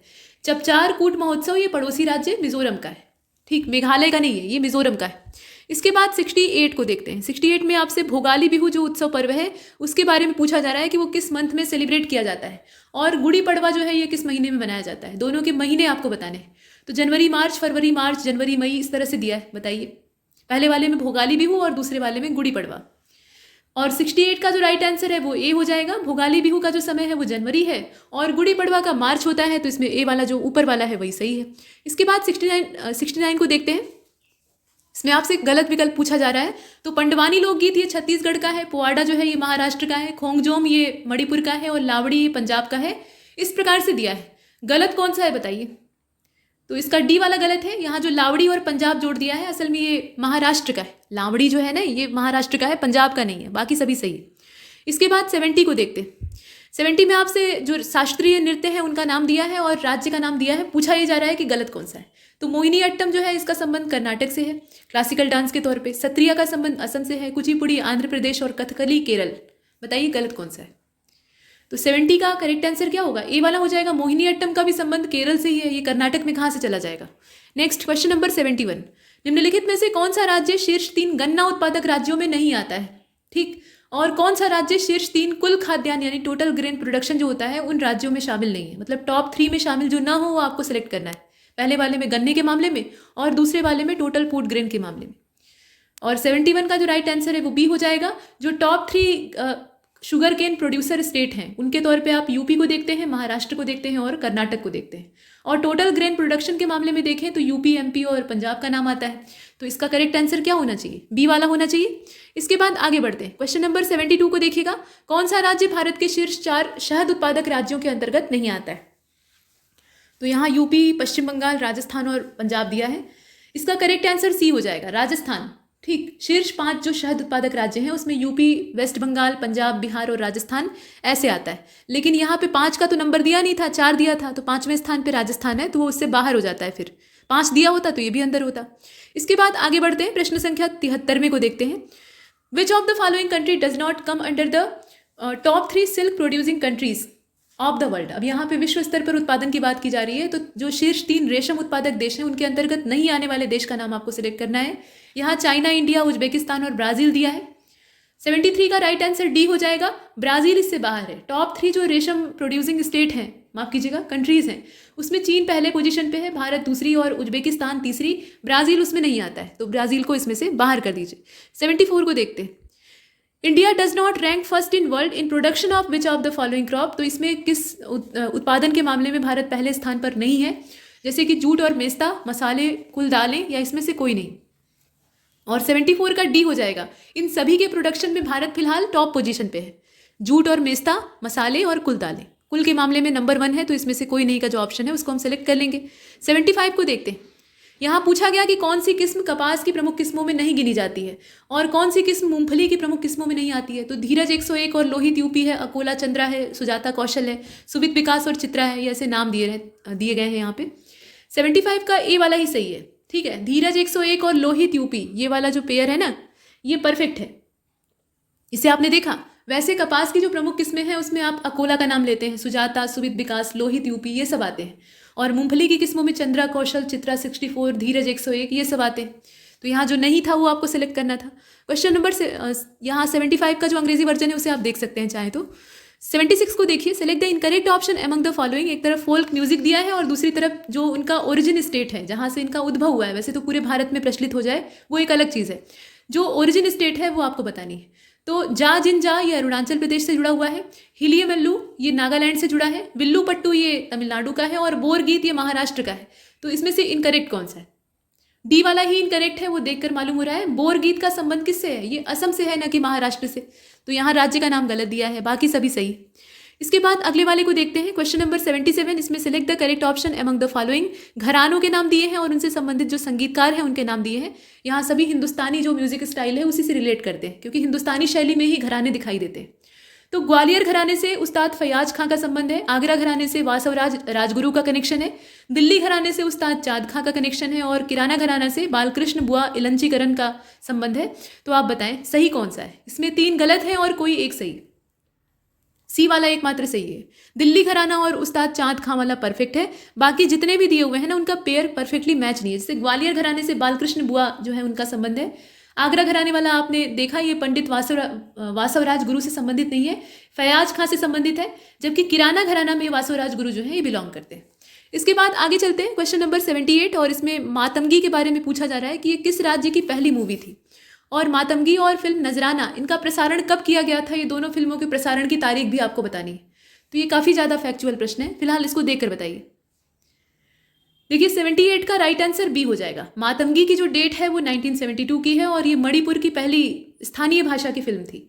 नजराना की जो डेट है वो 1942 है और ये पहली राजस्थानी फिल्म थी। तो इस प्रकार की जो फिल्में हैं पहली किसी राज्य या किसी भाषा से संबंधित, वहाँ से प्रश्न बन सकता है। इसका फिलहाल बी वाला हो जाएगा जिसे हम यहाँ देख रहे हैं। ठीक है, मातंगी का कनेक्शन किससे है? मणिपुर से। 79 को देखते हैं, इसमें कहा गया कि सही विकल्प का चयन कीजिएगा। तो लोक नृत्य और राज्य दिया है, जैसे चारबा का संबंध मध्य प्रदेश से है, जवारा जो है ये हिमाचल प्रदेश का है, पाइका उड़ीसा का है और थांगटा मिजोरम का है। सही कौन सा है? 79 का राइट आंसर इसमें से सी वाला हो जाएगा। सी वाला एकमात्र सही है, पाइका और ओडिशा, बाकी सभी गलत हैं। जैसे कि चारबा जो है वो हिमाचल का है, थांगटा मणिपुर का है और जवारा मध्य प्रदेश का है। तो सब उल्टा पुल्टा दे दिया है, एकमात्र सी वाला सही है। नेक्स्ट क्वेश्चन नंबर 80, निम्नलिखित में से कौन से स्थान को अंतर्राष्ट्रीय महत्व की जो आर्द्र भूमियां यानी रामसर साइट होती है उसके तौर पे शामिल नहीं किया गया है? तो रामसर साइट अभी हाल फिलहाल में हरियाणा की भी 2 जुड़ी हैं, तो उनको ध्यान से देख लीजिएगा। देखिए इसमें केवलादेव राष्ट्रीय उद्यान, सलीम अली पक्षी अभ्यारण्य, नल सरोवर और नांगल। अब इसमें से बताइए रामसर में कौन सा शामिल नहीं किया गया है? और क्वेश्चन नंबर 80 इसका जो राइट आंसर है वो बी हो जाएगा। बी वाला इसमें शामिल नहीं किया गया है, सलीम अली बर्ड सेंचुरी, बाकी सभी शामिल हैं। इनके नाम आप देख सकते हैं, मतलब ये बाहर है इससे। केवलादेव राष्ट्रीय उद्यान ये राजस्थान में है, नल सरोवर गुजरात में है, नांगल पंजाब में है। इनकी लोकेशन भी आप जान सकते हैं। क्वेश्चन नंबर 81 को देखते हैं, which of the following 2 sites had been notified simultaneously in list of UNESCO natural world heritage, मतलब नेचुरल वर्ल्ड हेरिटेज साइट के तौर पे इन्हें साइमल्टेनियसली नोटिफाइड किया गया है। तो 2 स्थान आपको देखने हैं, काजीरंगा नेशनल पार्क है और मानस है, या फिर सुंदरवन और मानस है, काजीरंगा ग्रेट हिमालयन या फिर सुंदरवन और ग्रेट हिमालयन। इसमें जो पेयर दिए हैं ना उन्हें आप ध्यान से देख सकते हैं, थोड़ा छोटा करना पड़ेगा। अब देखिए क्वेश्चन नंबर 81 का ए वाला हो जाएगा। ठीक है, ए वाला ही इसमें परफेक्ट है प्रश्न के हिसाब से, ये वाला। ठीक, कैसे? काजीरंगा नेशनल पार्क असम में है, 1985 इसकी डेट आप इसमें देख सकते हैं। और मानस की जो लोकेशन है वो भी असम में है, 1985। सुंदरवन की जो लोकेशन है ये पश्चिम बंगाल में है। ठीक, सबसे विशालकाय ये क्षेत्र मैंग्रोव का कहलाता है, मतलब ये रॉयल बंगाल टाइगर का घर है, 1987। और great Himalayan national park Himachal Pradesh 2014। तो इसका ए वाला सही। इसके बाद आगे चलते हैं, क्वेश्चन नंबर 82 को देखिएगा, select the incorrect option among the following. Afghanistan की जो पार्लियामेंट है उसका नाम है शोरा। ठीक, और भूटान की पार्लियामेंट का नाम त्योसगडू है, अजीब नाम है। और ईरान की संसद का नाम मजलिस है, जबकि स्पेन की जो संसद है उसका नाम डायट है। तो आप बताइए जो पार्लियामेंट्स के नाम दिए हुए हैं इसमें से गलत कौन सा है? क्वेश्चन नंबर 82 को आप देख रहे हैं, डी वाला इसमें गलत है। ठीक, डायट किसको कहा जाता है? ये स्पेन की संसद नहीं है, ये जापान की संसद है। यहाँ जो नाम दिया है ना ये स्पेन नहीं होगा बल्कि जापान होगा, बाकी सभी सही है। क्वेश्चन नंबर 83 को देखते हैं, संयुक्त राष्ट्र सुरक्षा परिषद की स्थापना कब की गई थी ये आपको बताना है। और कौन सा देश इस संगठन का अस्थायी सदस्य नहीं है यानी स्थायी सदस्य है? तो या सदस्य नहीं भी हो सकता है, ये भी हो सकता है। फिलहाल आप देखिए इसमें स्थापना की तिथि और जो अस्थायी सदस्य न हो आपको सिलेक्ट करना है। तो केन्या, नाइजर, फिलीपींस और वियतनाम, उसके साथ कुछ संख्याएं दी हुई हैं। फिलहाल इसका सी वाला हो जाएगा। संयुक्त राष्ट्र सुरक्षा परिषद यानी यूनाइटेड नेशन सिक्योरिटी काउंसिल इसको कहा जाता है। इसकी इस्टेब्लिशमेंट हुई थी 1945 में, एकदम शुरुआत में ही। और 3 नॉन परमानेंट मेंबर जो इसमें है उसमें केन्या, नाइजर और वियतनाम का नाम आता है। लेकिन इससे बाहर कौन सा है? फिलीपींस बाहर है, तो इसीलिए हमने सी वाले को चुना। इसके बाद अगले वाले को देखते हैं। इसका अंग्रेजी वर्जन आप यहाँ देख रहे हैं। 84 में आपसे कहा गया कि विषम विकल्प का चयन कीजिएगा, ऑड ऑप्शन आपको सिलेक्ट करना है। तो वर्ल्ड हेल्थ ऑर्गेनाइजेशन, इसका जो हेडक्वार्टर है वो जेनेवा में है। इंटरनेशनल एटॉमिक एनर्जी एजेंसी जो है इसका हेडक्वार्टर भी जेनेवा में है। इंटरनेशनल लेबर ऑर्गेनाइजेशन यानी ILO जो होता है इसका भी जेनेवा में है और वर्ल्ड ट्रेड ऑर्गेनाइजेशन का भी वहीं पर है। एक उसमें से ऑड है यानी गलत है, तो गलत वाला कौन सा है? और 84 का जो इसमें बी वाला है वही गलत है। ठीक, विश्व स्वास्थ्य संगठन का जेनेवा होगा, स्विट्जरलैंड, मतलब जेनेवा की जो लोकेशन है उसको बताया जा रहा है। और ILO का भी जेनेवा है, मतलब वहीं पर लोकेशन होगी। विश्व स्वास्थ्य संगठन का भी जेनेवा हो जाएगा, लेकिन जो ये अंतर्राष्ट्रीय परमाणु ऊर्जा एजेंसी है इसका वियना में है। और वियना कहाँ पे है? ऑस्ट्रिया में है, तो इसीलिए इसका जो बी वाला है वो ऑड है यानी गलत है। इसके बाद 85 को देखते हैं। When was the South Asian Association of Regional Cooperation established? Which of the following country is not a member of this organization? 2 चीज़ें आपको बतानी है। तो यहाँ डेट दी है और स्थान का नाम दिया है, मतलब सदस्य के तौर पे नाम दिया है। बताइए 85 का राइट आंसर डी हो जाएगा। 1985 और म्यांमार, ये वाला जो पेयर है ना, ये इस प्रश्न के हिसाब से परफेक्ट है। इसके बाद आगे चलते हैं। वैसे सार्क के बारे में आप जानते ही हैं। 1985 8 दिसंबर ढाका में इसकी स्थापना होती है। 8 देश इसमें फिलहाल सदस्य हैं, जिसमें भारत, बांग्लादेश, नेपाल, श्रीलंका, मालदीव, भूटान, अफगानिस्तान, पाकिस्तान, अफगानिस्तान भी इसमें शामिल है। तो ये सब इसके दक्षेश के सदस्य हैं। इसके बाद आगे चलते हैं। यहाँ देखिएगा 86 में आपसे पूछा जा रहा है कि ease of doing business report और वर्ल्ड डेवलपमेंट रिपोर्ट, इनको पब्लिश किस ऑर्गेनाइजेशन के द्वारा किया जाता है? मतलब दोनों को प्रकाशित करने वाली संस्था एक ही है, इसमें से कौन सी है ये आपको बतानी। तो international monetary fund, sustainable development solution network या वर्ल्ड बैंक के द्वारा जारी किया जाता है। डी वाला ऑप्शन आप देख ही सकते हैं। फिलहाल 86 का सी वाला हो जाएगा। जो IBRD यानी विश्व बैंक है वो ease of doing business index और इसके साथ वर्ल्ड डेवलपमेंट रिपोर्ट दोनों को जारी करता है। तो यहाँ पर वर्ल्ड बैंक वाला जो ऑप्शन है वो परफेक्ट है। इसके बाद आगे चलते हैं। क्वेश्चन नंबर 87, गलत विकल्प का आपको चयन करना है। तो इंटरनेशनल एटॉमिक एनर्जी एजेंसी ये वर्ल्ड एनर्जी आउटलुक को पब्लिश करती है रिपोर्ट के तौर पे। इसके बाद दिया है कि इंटरनेशनल मॉनेटरी फंड, इसके द्वारा जो रिपोर्ट पब्लिश होती है वो वर्ल्ड इकोनॉमिक आउटलुक है। लिविंग प्लैनेट रिपोर्ट को पब्लिश करने वाली संस्था WWF यानी वर्ल्ड वाइल्ड लाइफ फंड है। और इंटरनेशनल सिविल एविएशन ऑर्गेनाइजेशन जो है वो सेफ्टी रिपोर्ट्स को जारी करता है। तो किस संस्थान के द्वारा कौन सी रिपोर्ट जारी होती है वो यहाँ दिया है। कोई एक गलत है, कौन सा गलत है बताइए। तो इसका अगर आप देखें तो ऊपर वाला ही गलत है, अंतर्राष्ट्रीय परमाणु ऊर्जा एजेंसी। ये जो वर्ल्ड एनर्जी आउटलुक है यहाँ पे परमाणु ऊर्जा की बात हो रही है, ना कि ओवरऑल ऊर्जा की। तो इसको कौन जारी करेगा? ये अंतर्राष्ट्रीय ऊर्जा एजेंसी के द्वारा जारी किया जाएगा, मतलब इंटरनेशनल एनर्जी एजेंसी, ना कि एटॉमिक एनर्जी। ठीक, तो ऊपर वाला गलत है, बाकी सभी सही। इसके बाद आगे चलते हैं। प्रश्न संख्या 88 में आपसे पूछा जा रहा है कि which of the following committee is related to monetary policy और which of the following committee is related to micro finance. 2 चीज़ें, मतलब कमेटी कोई भी स्टैब्लिश की जाती है तो उसके पीछे कोई मोटिव होता है, किसी विषय को लेकर उसे स्थापित किया जाता है, उस पर विचार विमर्श और निदान के लिए, संशोधन के लिए। तो यहाँ आपको बताना है मौद्रिक नीति से कनेक्टेड कौन सी कमेटी है इसमें से, और माइक्रो फाइनेंस से किसका संबंध है। चक्रवर्ती समिति और GV रामकृष्णन समिति है। इसके अलावा खुसरो और रामकृष्ण समिति है, चक्रवर्ती और मालेगाम, खुसरो और मालेगाम। क्वेश्चन नंबर 88 का सी वाला हो जाएगा। इसमें आप देखिए चक्रवर्ती समिति, इसका संबंध किससे है? मौद्रिक नीति से है। और मालेगाम का संबंध माइक्रो फाइनेंस से है, म से माइक्रो फाइनेंस और म से मालेग्राम। इसके बाद आगे चलते हैं। क्वेश्चन नंबर 89 को देखिएगा। When was the insurance regulatory and development authority act implemented? इसको कब लागू किया गया वो डेट बतानी। और साथ में ये भी पूछा जा रहा है कि when was the prevention of money laundering act is implemented, मतलब इसकी इंप्लीमेंटेशन कब होती है वो भी बतानी है। तो दोनों की जो एक्ट है यानी अधिनियम है उनके लागू होने की तारीख है इसमें से सेलेक्ट करनी।